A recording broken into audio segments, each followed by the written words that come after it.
If you're a single man, relatively assertive, dealing with codependency issues in the middle of a divorce, visibly upset, even depressed, afraid of being alone, yearning for female companionship, dealing with feelings of abandonment and identity loss, it's the weirdest thing. Actually, it's tragic and disturbing, but my experience has taught me that if there's one community that is not so supportive of single males in their 40s, it's big box evangelical churches.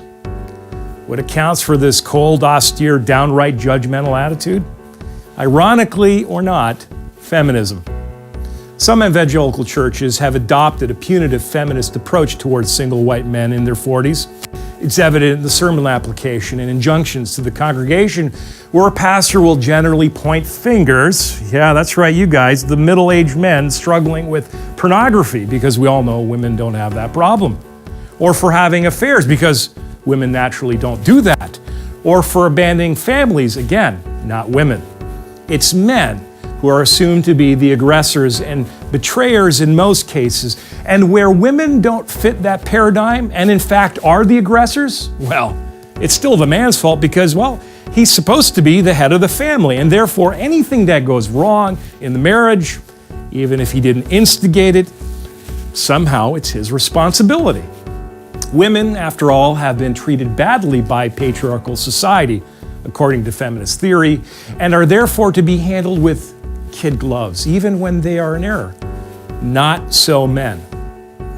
Anecdotal experience hardly passes scientific muster, I realize. But I think big box evangelical churches have sold men down the river.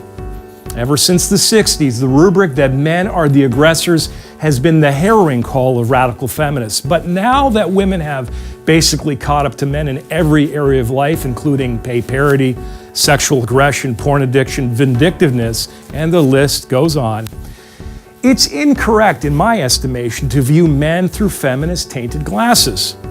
Men, you see, can be victims of female abuse, manipulation, abandonment, and aggression just as much as women can, as Stats Canada data clearly reveals.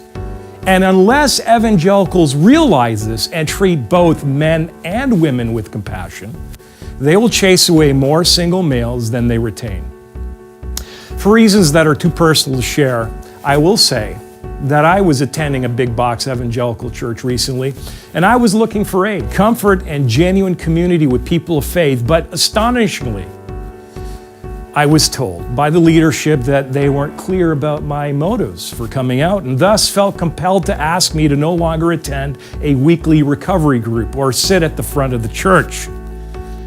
I can only surmise that the leadership, all men, did not know how to treat me adequately as a man in need of comfort and support. Instead, I was subjected to listening ear but hands-off approach, unfulfilled promises, very poor follow-up, some finger-wagging, and a tone of suspicion about my quote-unquote real motives.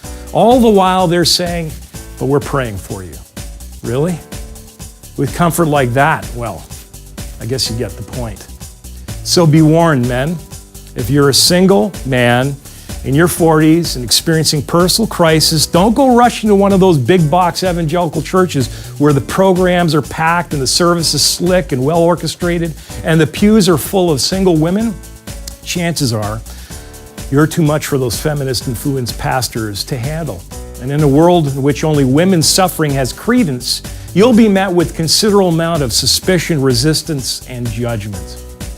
I'm Tristan Emanuel, and I make no apologies.